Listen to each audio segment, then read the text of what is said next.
So I'm Dave Sutherland. I'm at the University of Oregon, and I think Jenny Schmidt is on the call as well, and she's our collaborative lead at the South Slough Estuary Research Reserve.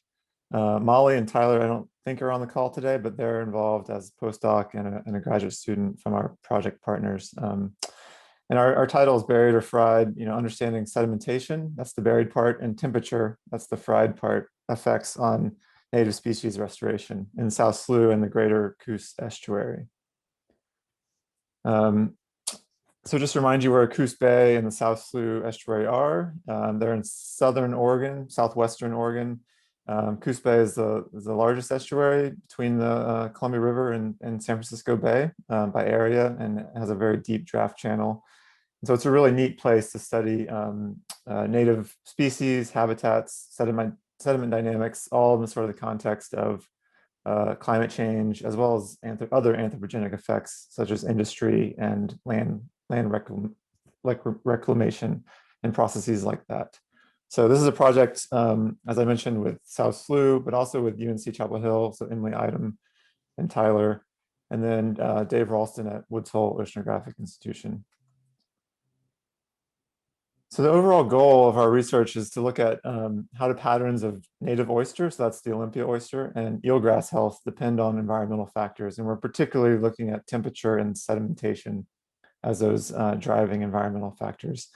And these are just some initial plots showing you, oyster abundance and how it looks across the estuary. And then also this interesting eelgrass trend that we have over time, where in the sort of late 2016, we had a pretty extreme decrease in eelgrass shoot density and area. And so trying to explain those with environmental factors is sort of the overall goal of our project. This is going to help us, identify these management needs, putting this in context of climate change, obviously, and then how do we implement management options that address these issues that we hopefully identify. We're also going to use swamp data and sentinel data to help some of these analyses moving forward, and hopefully can provide that as a product to later on. So who's this for? Well, there's a whole group of stakeholders called the Partnership for Coastal Watersheds that are based in Coos Bay. It's a group of nonprofits, business, academics, industry leaders, governments, officials, and so it's a big group. They're active, and so it actually makes it really nice for us to interact with them. We also identified some very specific end users, and these are who we're working with directly to make products and deliverables for at the end of the project.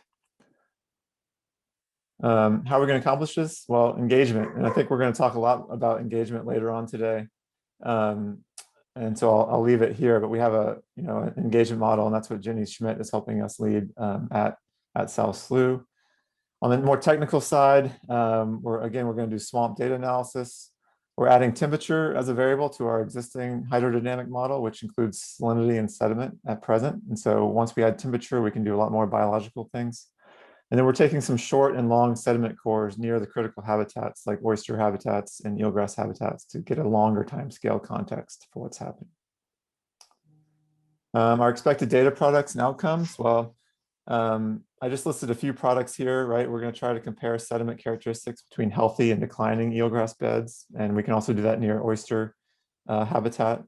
We're going to look at water quality near native oyster beds in areas of low abundance or where restoration has failed. We're going to add temperature and validate that in a hydrodynamic model that then we can use for further analyses.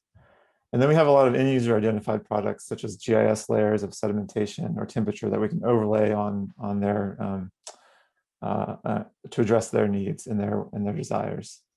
And overall, we hope our project leads to a greater understanding of climate and human impacts on the estuary, and improve collaboration amongst these groups, and ultimately, hopefully, increase success of restoration projects.